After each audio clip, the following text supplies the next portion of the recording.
pense que c'est difficile d'être jeune aujourd'hui.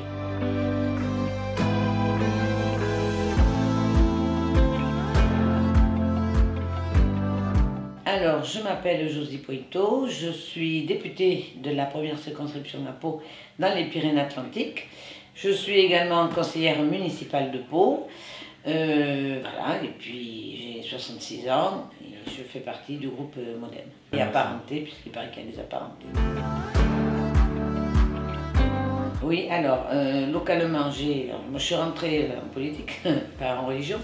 En 83, j'ai été élue pour la première fois conseillère municipale à 29 ans. En 89, j'ai André Labarrère, j'étais au Parti Socialiste, m'a demandé de prendre l'éducation. J'ai donc été adjointe à l'éducation. Et puis, ça c'était donc en 89. En 95, bon, il m'a reconduite à ce poste. À partir de 95, il y a eu le gouvernement Jospin avec tout un tas de choses qui se sont mises en place, comme les contrats locaux de sécurité, les correspondants de nuit, etc. Donc j'ai mis toute en place cette politique de prévention, de sécurité, etc., la politique de la ville, les quartiers. Et puis, je me suis toujours aussi occupée du Tour de France depuis 1983, quand je suis arrivée, puisque je suis une passionnée du Tour. Et puis ensuite, jusqu'en 2006, je me suis occupée de tout ça. Quand il est décédé, je suis restée un an de plus avec celui qui faisait un peu son intérim. Je n'ai pas été en accord avec lui puisqu'il avait carrément obliqué vers le RPR à l'époque. Donc j'ai dit, bon, puisque c'est ça, j'arrête. Et puis en 2007, fin 2007, François Bayrou est venu me chercher pour faire une liste, qu'on fasse une liste ensemble en 2008. On n'a pas été élus pour des raisons d'alliance politique PS, RPR à l'époque pour pas qu'il soit maire évidemment. Le choix qu'il avait fait de ne pas voter, appeler à voter Sarkozy, il a payé là. Et donc ça nous étions donc en 2008. Et puis, en 2014, voilà, on a été élus. J'ai évidemment fait toutes ces années la route avec lui. Et puis voilà. Oui, c'est ce qui m'intéresse, c'est ce que je trouve qui est en politique. Je trouve que c'est de s'occuper des gens, mais de s'en occuper d'une manière, comment dire, leur quotidien. C'est bien sûr qu'il faut s'en occuper à tout point de vue, comment dire, sur l'environnement, pour parler un peu de... Voilà.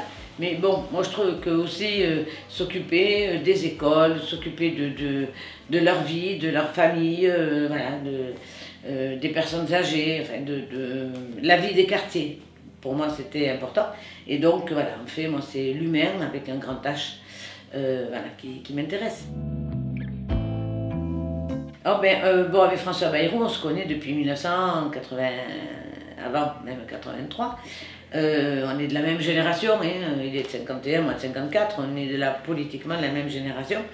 Et donc, il a été élu en 83 sur la municipale de Pau, mais en opposant à André Labarrère. Hein.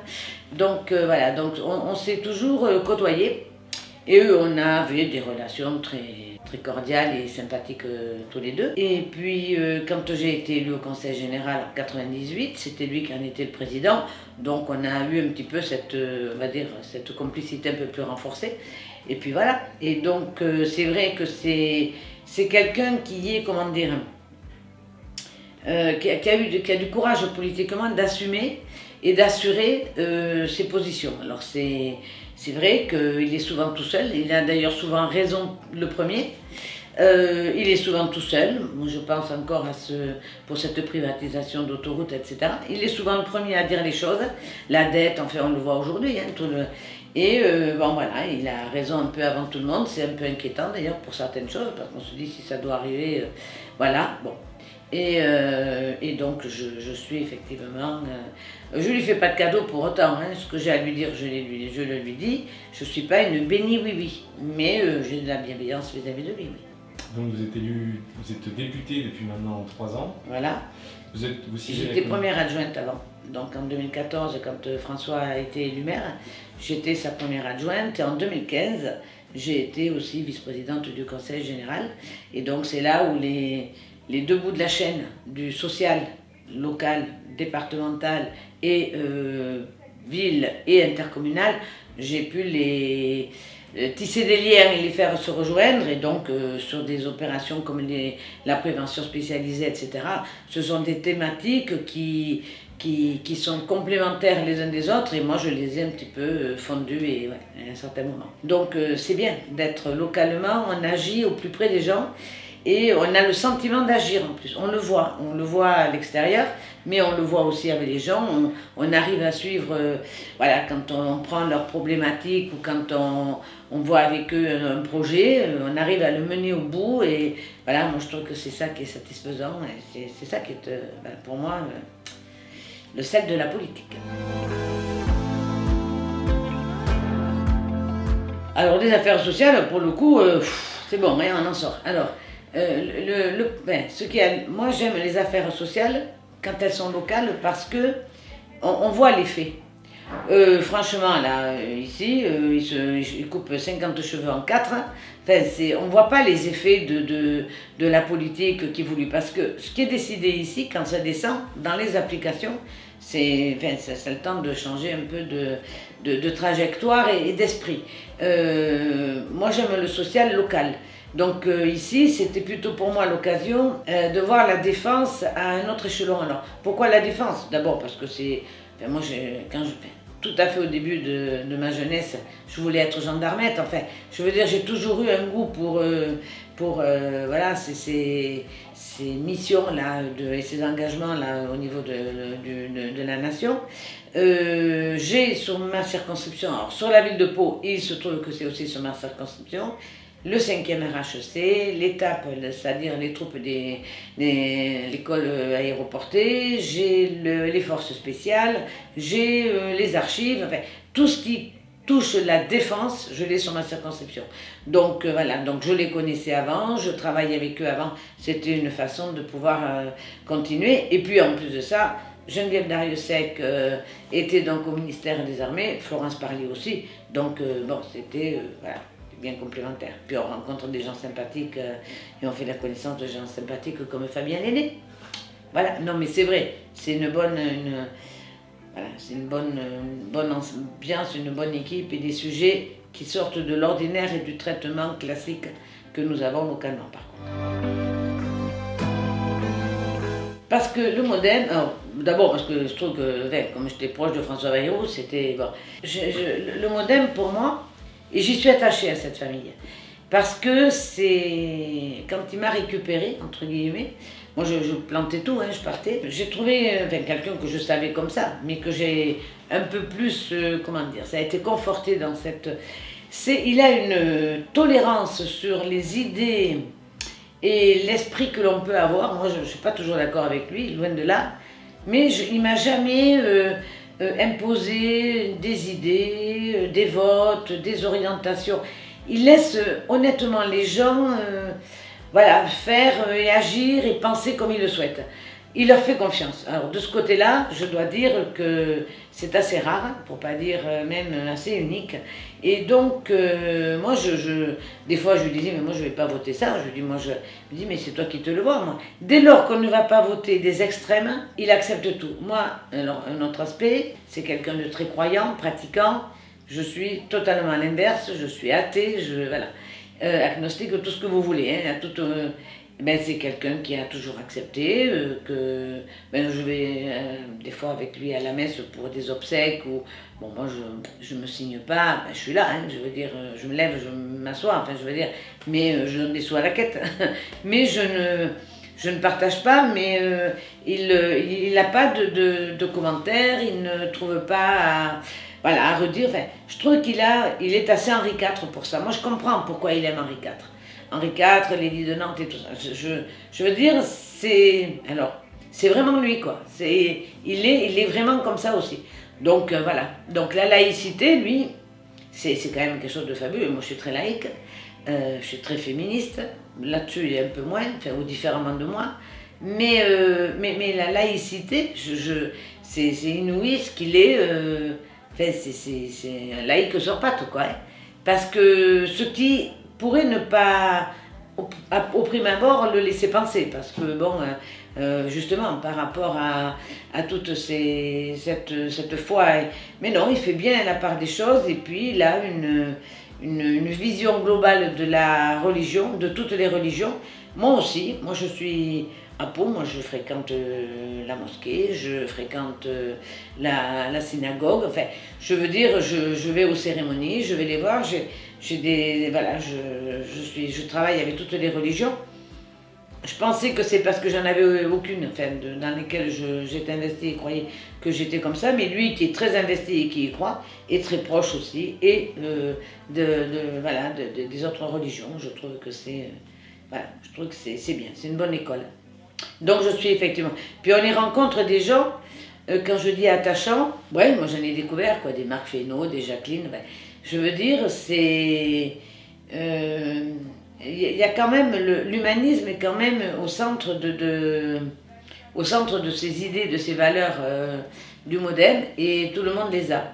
Et moi je vois dans le groupe que nous sommes, on se dit les choses, on s'accroche, mais tout le monde, enfin, je ne vais pas dire que tout le monde aime tout le monde, parce qu'on n'est pas non plus des... Mais chacun s'apprécie, chacun se respecte.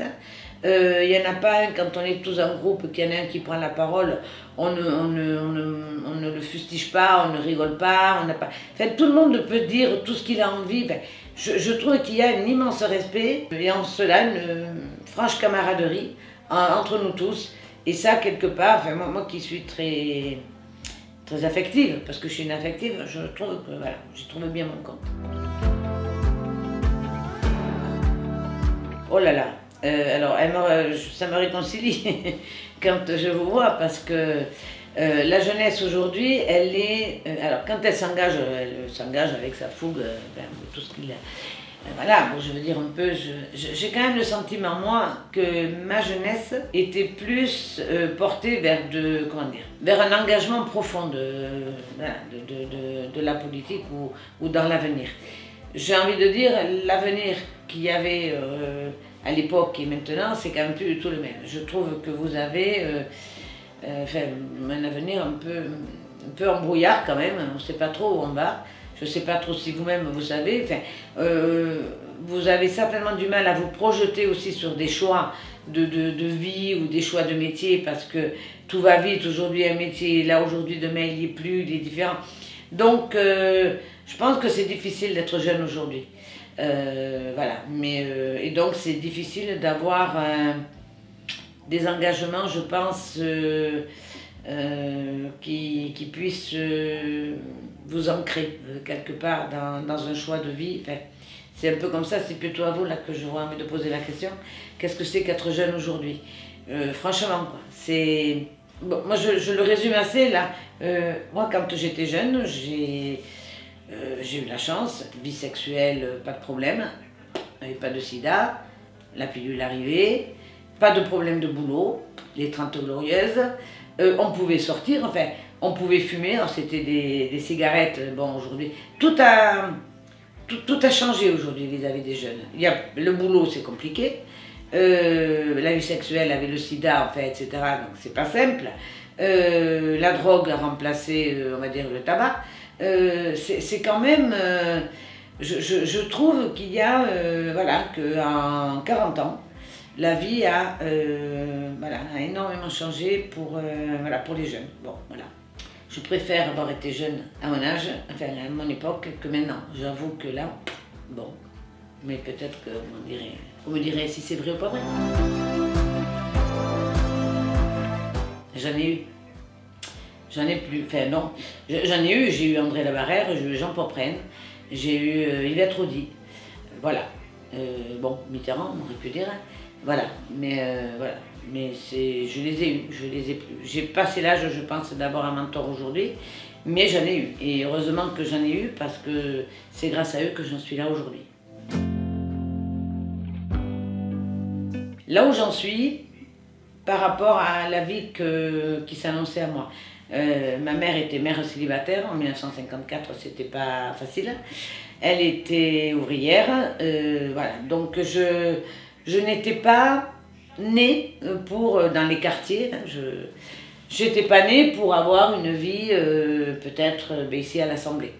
Et voilà, donc je suis assez fière de ce que mes mentors, mais ma famille avant, m'a inculqué comme valeur, m'a inculqué, moi j'avais des parents engagés, ma mère était mère célibataire, mais j'avais un grand-père qui était engagé, mes grands-parents, tout le monde était engagé, politiquement, associativement, syndicalement. Je suis contente d'avoir été dans leur sillage. Je pense enfin, je ne crois pas non plus qu'il y a une vie après la mort, donc, mais s'ils me voient quelque part, je ne sais pas. Enfin, moi je suis assez heureuse voilà, d'avoir fait ce que j'ai fait de ma vie. Je pense qu'elle est en conformité avec ce qu'ils ont voulu que je fasse. Et donc voilà, donc ouais, je suis contente et fière de ma vie, moi. Ouais. Puis j'ai un mari, et mon mari, je pense là je suis fière de l'avoir et très heureuse de l'avoir rencontré aussi. Déçue, oui, le comportement que... Alors bon, moi j'ai eu un idéal politique hein, quand j'étais au PS, donc très déçue de ce que les hommes, avec un grand H, en ont fait.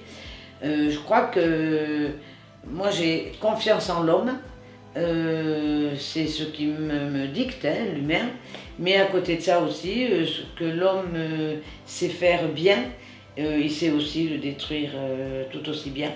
Et ça, c'est assez décevant de voir aujourd'hui où en sont certaines choses, quoi. Le Parti Socialiste aujourd'hui, quand je vois ce que ça a été, ce qu'ils en sont réduits, tout ça parce que des hommes, une fois de plus avec un grand H, en ont fait voilà, pour des raisons d'égo, des raisons de... Je ne voudrais pas qu'on devienne comme ça au modèle. Voilà. Alors là, un projet, j'avais toujours plein moi. Alors bon, je suis en train de regarder un peu où j'en suis dans ma vie politique. Je suis pas sûre du tout de repartir en 2022, je sais pas trop où on en sera ni comment ça sera. Mais ouais, je ferme pas la porte pour repartir vers un projet régional avec Geneviève Darrieussecq ou un projet départemental avec Jean-Jacques Lasserre, qui sont des personnalités, donc les deux, avec qui j'ai été élue avec les deux. Et voilà, avec qui j'aurais bien envie de faire encore un petit bout de chemin politique, pour finir ma vie politique en fait. Donc voilà, mais sinon j'avoue que je suis gâtée quand même. Voilà, bon, voilà, je suis gâtée, j'ai envie de dire. La vie m'a pas, voilà, la vie m'a bien gâtée, voilà. J'avais de bonnes fées sur mon berceau. Oui, j'aurais envie de dire, d'abord, ne vous découragez pas, parce que je vous dis, le monde, je ne le vois pas avec... on ne sait pas trop ce que ça va donner. Alors avec la Covid, là, on le sait encore moins. J'ai envie de dire, ne vous laissez pas perturber, si je puis dire, par ces perspectives. Gardez la fougue et de la jeunesse et l'optimisme que vous avez, hein, voilà. Faites-les vivre, vivez, ne vous privez pas de... Il faut vivre, voilà. Faut rien laisser passer enfin, il faut prendre tout ce qui passe, tout en étant malgré tout modeste quand même. Parce que c'est un des défauts des jeunes quand même aujourd'hui, c'est que ça va tellement vite la vie, tout va très vite. Hein. Enfin, nous, quand je vois les portables aujourd'hui où on en est, on n'avait rien il y a 40 ans, tout va très vite, et y compris l'impatience de la jeunesse. C'est-à-dire qu'aujourd'hui, vous êtes tout jeune, mais bon, il y a des jeunes qui sont aujourd'hui ministres, qui arrivent à des postes de responsabilité où il fallait avoir un certain âge, il fallait galérer, il fallait aller se gagner les lettres de noblesse, quoi. On montait des strates, on était militant, après on devenait conseiller, etc. Et aujourd'hui, c'est tout de suite. Et là, je trouve que il faut avoir la modestie de se dire qu'on ne sait pas tout quand on arrive à quelque part, et qu'il faut voilà, prendre en compte et essayer de trouver des mentors. Les mentors, ça vous aide bien, donc je recommanderais à chaque jeune d'avoir son mentor.